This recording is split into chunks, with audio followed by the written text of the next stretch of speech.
Welcome to the Primitive Republic podcast, where we talk about the most primitive aspects of man to live off the land, hunt, and sustain oneself. At the core of our humanity, there are things that drive us.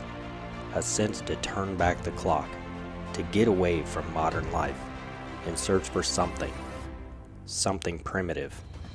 Every week we talk to like-minded individuals that are looking to connect and create a community of people, a republic. Now your host, Aaron Schmaus. All right, folks, I'm here with Tom and Olivia Opre.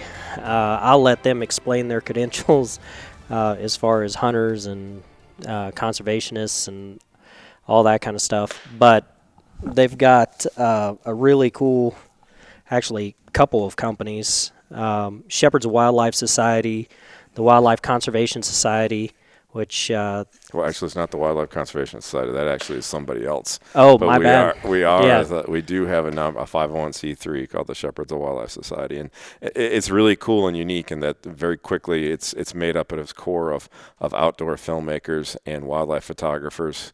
You know, myself being a filmmaker for 30 years, and the guys and gals I work with out in the field, we see, really what we have is an intimate relationship with nature. We're out there photographing it, filming it. We're seeing what's going on, and we see man's impact on wildlife and wildlife habitat. So all these great folks have been working with me, and we're all donating our content to the nonprofit so we can create some education materials so that we can educate those people that aren't strongly for or against hunting about the importance of wildlife and habitat conservation through the North American conservation model, which was Teddy Roosevelt championed and is about the fact that wildlife has a value to our society, and because it has a value and it is an asset of our society, of the citizens of our country, we take care of it. And hunters have historically written the check, if you want to say, through license fees, license permits and excise taxes,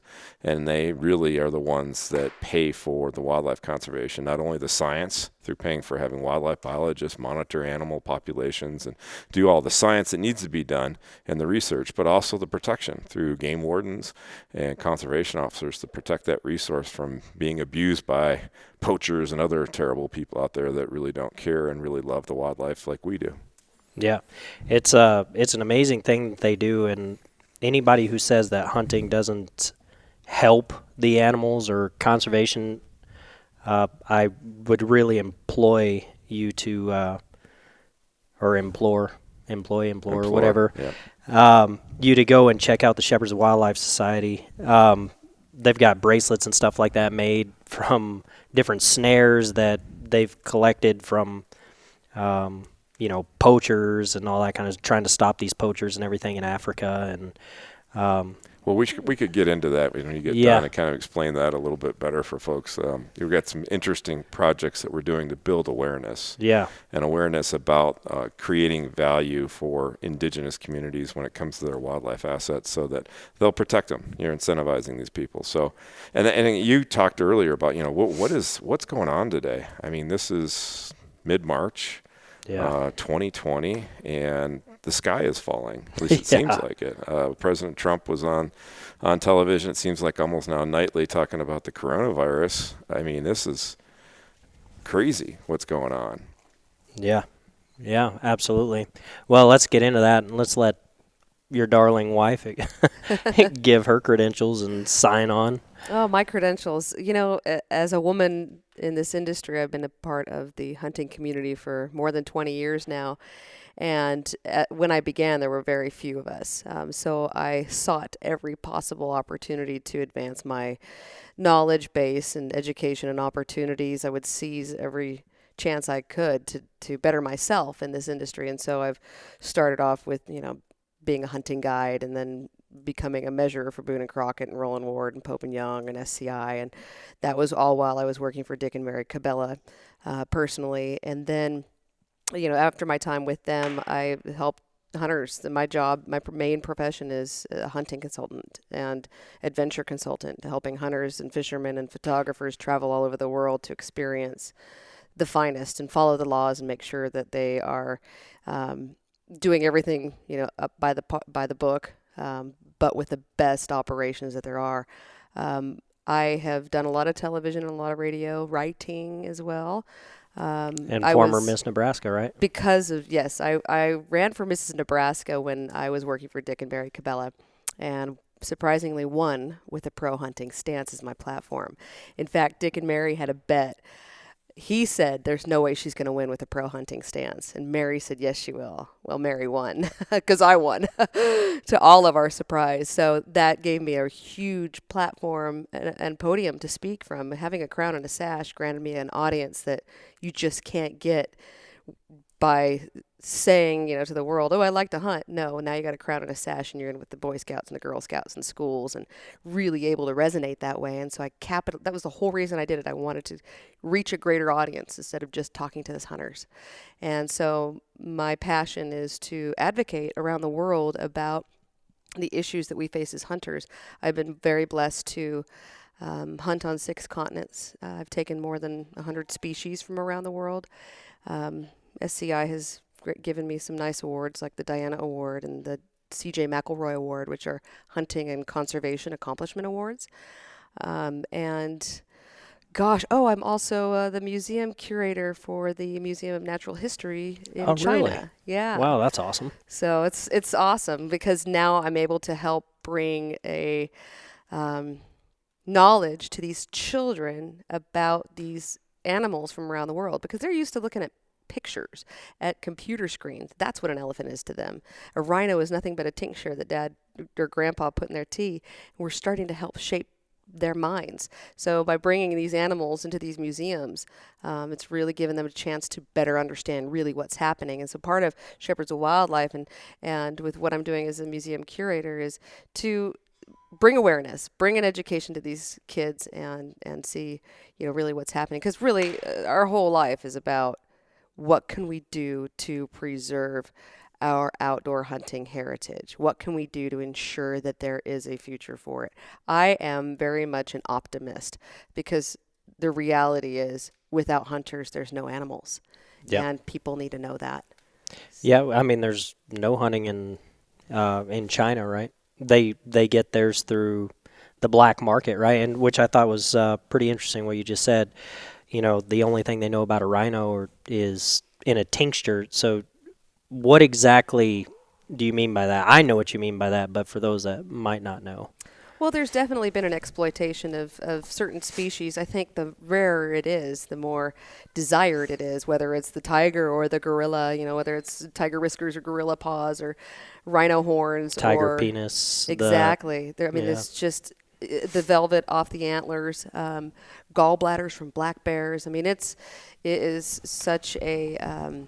But what do they use that stuff for? So there's a lot of different cures for things. Whether I talked to an outfitter in British Columbia about 15 years ago, and he had a Chinese friend that begged him for a gallbladder, which was a huge risk to this outfitter, who's no longer in the business, by the way. And he said, okay, I'll get you this because you're a really good friend, and you really say you need this cure for your grandmother who's got this, disease, this cancer is what she had. And he got him the gallbladder. And about 6 months later, he's talking to his friend, how did that gallbladder, how's your grandmother? Oh, she died. Because your idea of what this potentially could be, a cure for cancer, or let's say you and your wife aren't just quite, coalescing in the bedroom, whatever tincture you need or powder that you put in potions, that's sort of what they've used these. Amazingly, a rhino horn is the same thing as their toenails. So it's like, why are we going to such an effort to destroy this very rare species because of a black market? Shark fins. The list goes on. When all you could do is just give them a pedicure and they're fine. Right. It's just bewildering. But I think what I'm noticing in China is there is becoming an awareness, and they're recognizing that grandpa's traditions, where they are a part of their culture, there's a better solution. There's Viagra, there's medicines. And so I think they're starting to make that change. But there's places like Vietnam and Cambodia that are real problematic to the poaching rings. Well, and that brings in the whole circle here. I mean, the reason why the sky is falling is this coronavirus, which originated in Wuhan, China. Now, Olivia and I were in Wuhan 2 years ago for about 8 days, working with the Bering Global Education Foundation on their Global Natural History Day as judges. And, what we saw there was, it's a tier 2 city with 11 million people. That's bigger than New York City. Yeah, you told me there was no birds. Like, you didn't even see a bird the entire time you were there. You know how you're driving down the road with your kids and you do the alphabet game? Well, we did the where's the animal living creature game. Is there any animals here? Bird. Yeah, it's a stark contrast to any major city in North America or for Europe for that matter. I mean, at least we see pigeons and we have people feed the animals that, it's tough to say what's going on there. The animals, I think, still are part of the menu. And that's what started this whole virus thing, they say. Some of the experts claim that it originated from what they call a wet market in Wuhan, where they literally sell live animals. And there's some speculation it came from a civet cat, right? Maybe a civet, but the little anteater ones. That are pangolins. Mm-hmm. So that's what they think is the pangolin had this virus. It naturally occurred in the pangolin and then made the leap over to humans in the market in Wuhan. Now, that's just some speculation. So I saw this thing, and I haven't been able to check it out yet.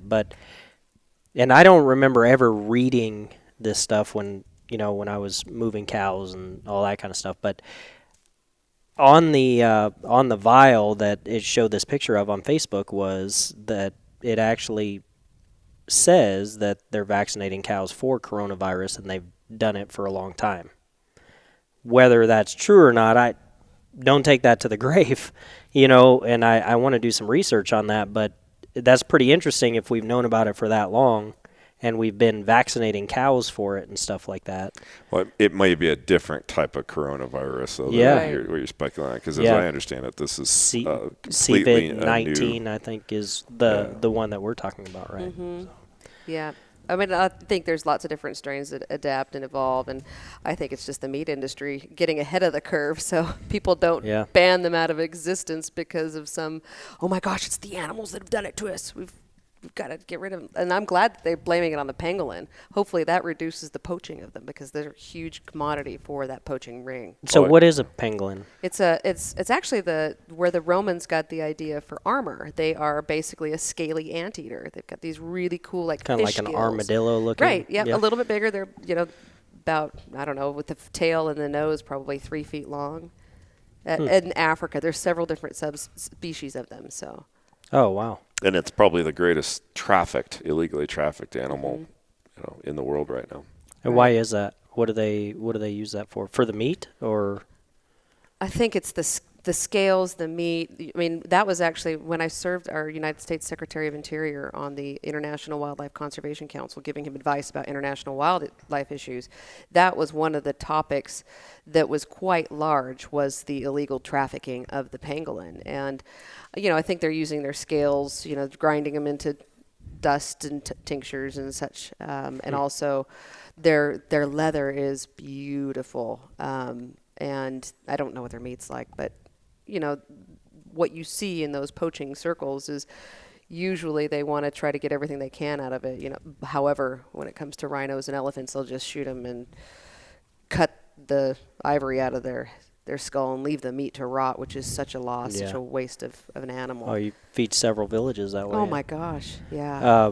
So you said something before, I'd never heard the term, but a wet market. What is a wet market? Is just where they trade meat? Oh, I didn't. Yeah, it's they're talking about in China. Or Vietnam. It's live animals that you can go in and buy. So these are animals that have been taken out of the wild from any part of the world. And in this case, live pangolins, live civet cats. Sometimes they have breeding operations, but they're selling these animals live because the fresher they are, the concept is the better they are. And there is, it's very much as in it is in China, but also in Africa, bush meat is considered something that is of special importance within the diets of these people.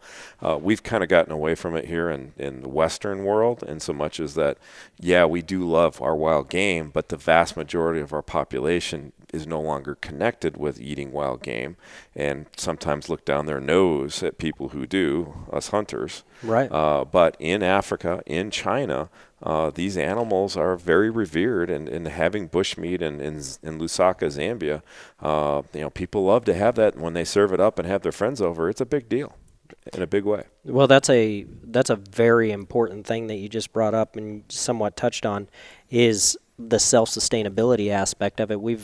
And granted, there's not enough wild game to feed everybody in the United States. So everybody hunting is almost a ridiculous idea, because we would have no animals left, right? But, then again, too, hunting is not for everybody either. So, but the self-sustainability aspect is extremely important. Can you go out into the woods and, just survive, Right. And it's a far-fetched idea, because everybody's got their cell phone attached. You can contact anybody within seconds, but I don't think that biologically people are supposed to be that, or anything is supposed to be that way. It's just kind of this thing that we've cultivated because we're smart, Well, and with this pending pandemic, the way they're treating it reminds me of like the Black Plague is coming, and people are taking all the toilet paper that they can, and they're freaking out. I went to Costco, and it is a madhouse. I'm just trying to get the basics. Well, they forget that if you've got a cloth, you can wipe your Right. butt with a cloth and wash it. There's So do you leaves, really there's need all of these Kleenexes. products? I think we've just become so accustomed to this cush world where everything, we can go to a public restroom, everything is clean and great. It's not a hole on the ground like it is in China or Kyrgyzstan or Mongolia. We live a really blessed, life in this culture. But I think what this is giving people a glimpse of is, oh my gosh, how am I going to survive? And that thought, does cross my mind, because I talk to a lot of people from around the world that, whether they're a prepper, by having everything ready for the end times, or, in the cities, and talking with these people, I contemplate, my scenario here with 4 children, my husband here in Montana, and I'm like, okay, it's a good idea to have extra supplies, and we have some extra supplies around here, but the most important of those are my firearms and my ammunition. Yeah. Look, I live on, a little over 10 acres. I've got the river down here. I've got woods, the forest in my backyard. I've got deer and elk and bear. I feel like I'm just a prepper in the middle of nature, because I've got what I need and the tools that I need. And the tool that I need is a firearm and ammunition. And that's what I can protect my family with and feed my family with. And so I think that's sort of the direction that we should capitalize on in this very moment, when people are starting to fret about how are they going to survive. Well, let me teach you. Let me show you. There is an opportunity for you to put food on the table, and learn the basics of farming and cultivating, and understanding how to put a seed in the soil and bring it to fruition. Tom and I like to have a garden. It's a little bit challenging here, but our neighbors. Well, you guys travel a lot. Definitely. So who's going to watch it? Well, and I think just to kind of, with Olivia's point here, is that we're, as a society, our Western civilization is only one major catastrophic event away from being, let's just say it, back to the Stone Age. We're not going to go to the Stone Age, but the vast majority of our populations are in these very compact cities, the steel and concrete and glass jungles, and they rely on other people every day and technology, and these people providing them with the resources in order to survive. They go grocery shopping every day, or they stop at a restaurant 2 or 3. You go to New York City, and you don't even go to restaurants. People have it shipped, they have it brought in. Everything's delivered. Everything's delivered in New York City. Yeah. What is the you can do the Uber Eats. You call Uber, or, hit it up on your phone. I've only used, I used Uber for the first time when I went to San Diego for a convention, like a month ago. And I was asking the guy, I'm like, how do I use it? I didn't even know how to give him a tip on it, and I was like, how does this work, you know? And he looked at me like I was retarded. Right. And I was like, we use Uber all the time because we travel so much, like you said. So it's very convenient. It's usually considerably cheaper than going with a cab, and just the technology there and the information you have that you don't have sitting in a cabbie. You know, it works. You know, it makes a lot of sense. But you know, get the society here. I mean, we rely on technology. And when technology breaks down, then society breaks down. And when society breaks down, then we have chaos. Yep. And, you know, we're talking about right now this pandemic. The WHO has said it's a pandemic. We've got politicians and political minded people using this disease, this virus, as a political cudgel. Yeah. And they're out there stoking the fires. I mean, I heard one politician today talk about more people are going to possibly die from the coronavirus this year in America than all the troops that we had die in World War II. Well, I mean, where's the common sense there? You know, it doesn't exist. And unfortunately, we have the same problem dealing with, you know, the people that don't believe we should be hunting. You know, we've got this disconnect there where these people don't understand our connection to nature. And I like to say to people that don't understand why we hunt, and I'm like, well, let's put it in real simple terms. Do you like to sit around a campfire? I don't, you know, Yeah. I'll tell you, I don't care where you were from or, you know, I mean, that's one of the crazes in suburbia, you know, America today is to have a fire ring in the backyard of your property. But there's a reason why every human being on the planet Earth wants to sit around that fire, and it has nothing to do with roasted marshmallows and making s'mores. You know, it is ingrained in us. It's in our very basic DNA. It's in our psyche. And hunting is something that we have all done since all humans have been a part of hunting. But as you said, not everybody hunts. Because, I mean, go back 1,000 years and take a village of 100 people, 50 of them were probably women, 50 were men for the sake of, of argument, and 50 guys didn't go hunting because 50 guys weren't good at hunting. You know, probably 8 or 10 or 12 or 15 were good at hunting, and they did the hunting, and the other guys were good at making moccasins or good at making, some sort of living arrangement or making tools or something like that, or good at farming. And it was a barter system. And that's how things work. But, really what it's come down to is our populations have grown so large. Our human population has grown so large. And, we are a part of this natural environment here on the planet Earth. And we have serious impacts that we have on it. And Mother Nature has a way of trying to rectify or reconcile things. And, when animal populations rise to a certain number that's beyond the carrying capacity of the land, there's not enough food, not enough water, disease sets in, starvation sets in. You have these things that Mother Nature has already programmed into the system, and the populations will dip down to an acceptable level. Well, what's to say that's not something, that's similar to what goes on today with various sicknesses that we see in our own communities, because we are animals and we're a part of this world. That's that brings up so many different things. You could be kind of callous, I guess, to an extent, with the overpopulation of aspects. And, people, I would say, are overpopulated.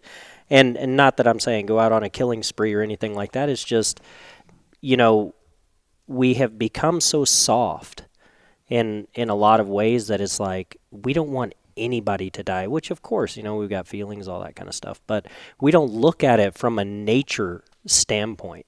We're trying to save everything, which it's kind of a messed up predicament to be in, right? You can't save everybody. And at some point you've got to let people die. What are we going to do? Have 20 billion people on the planet? Then where's our sustainability? Right.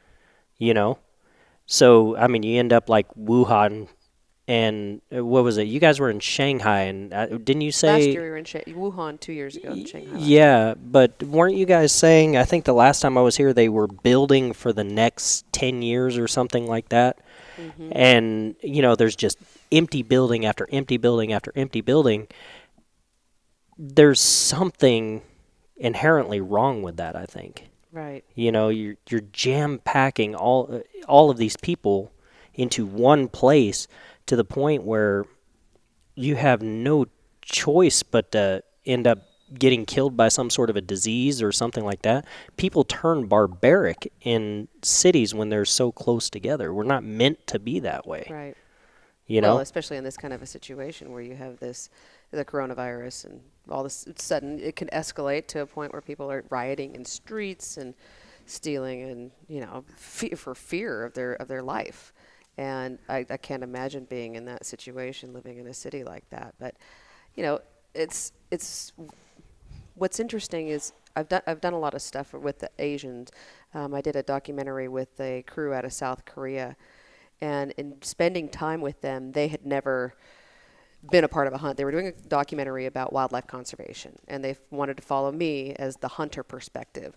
And while we were together, we were talking about, man's survival, and they were so scared to be on this hunt with me. There were six cameramen. We were in Zambia, in the middle of nowhere, in a wild, true Africa, right? Where I've been working on a project for years, and these guys, I mean, literally, they showed up with, 6 cameramen and a director, and every time Olivia stepped out of the truck, I mean, there was guys jumping out, filming. One guy had to shoot close-ups of her face. Another guy had to shoot aerial drone shots. Another guy had to do time-lapse, and then 3 or 4 other guys were shooting wide shots, medium shots, and close-ups. Did you actually get anything? Because it seems like with all that movement, you would never see anything. The professional hunter was like, fortunately, he was older, so he was very calm.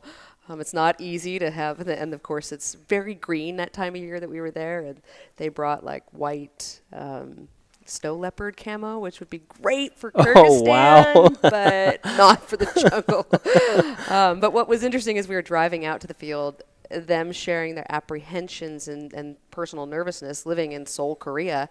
They're removed from this wild land, and now they're about to embark on a safari with this woman that they don't know, hoping that she's proficient with a firearm, where there's, lions and things that could kill you. And they told me that they were scared. They were willing to at least open up about that. And I said, look, the thing is, someone in your family hunted. Your uncle, your grandfather, your grandmother, somebody hunted, because you would not be alive today without it. It is a part of your instinct.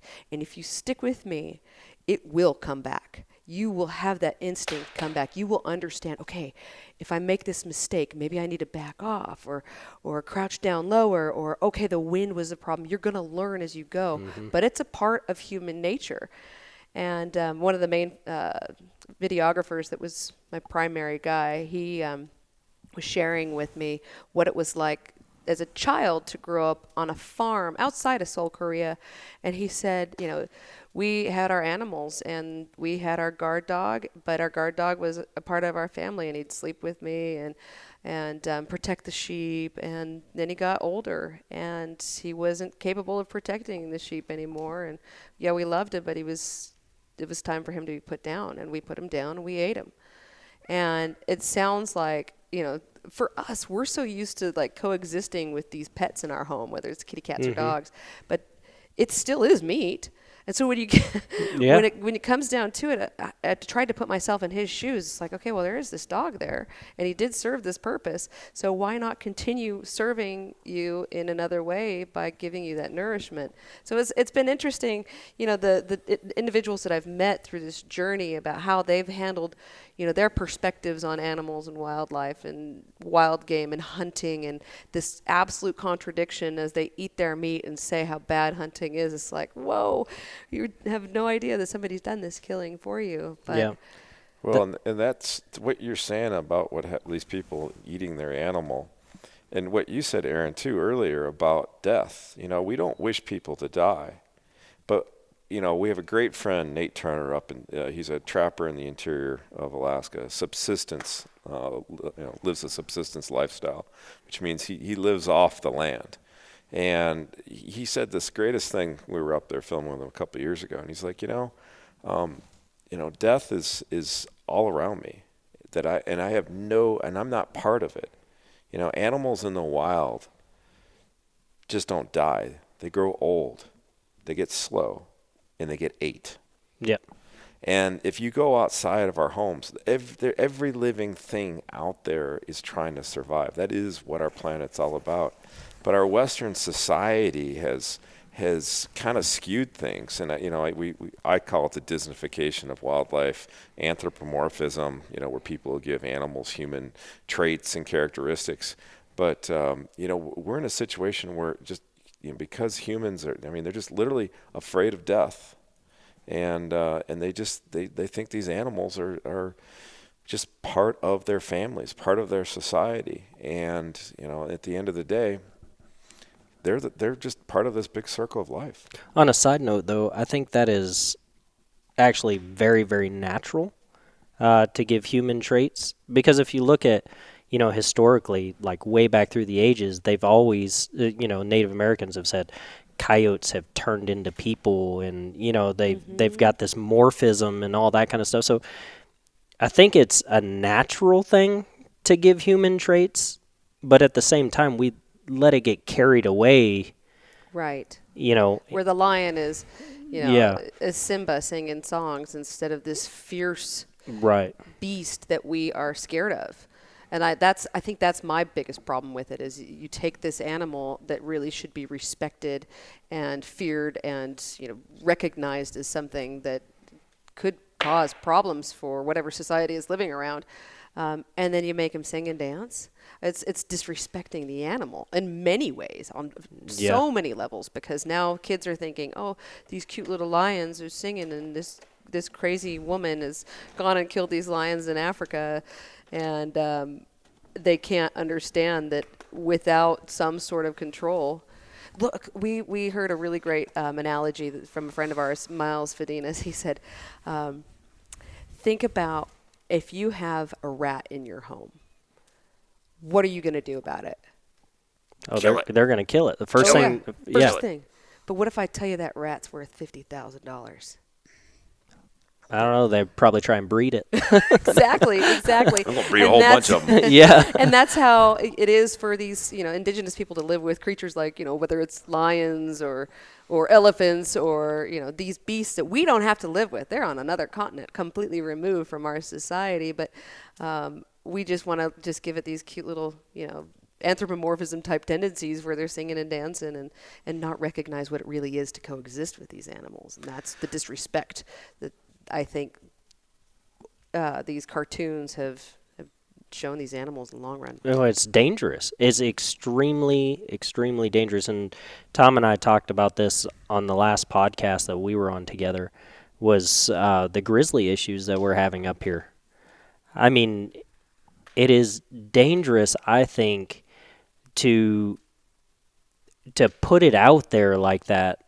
There's so unreal expectations of the wilderness.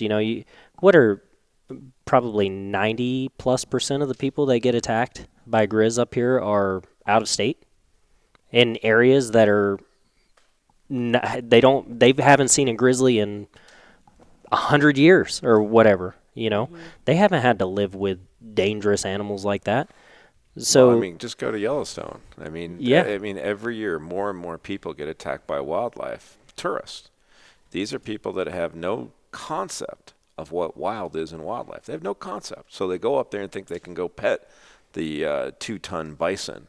Right. Or they think they can jump out and hand feed mama bear, with their cubs. Yeah. And they think this is just like going and watching a Disney movie.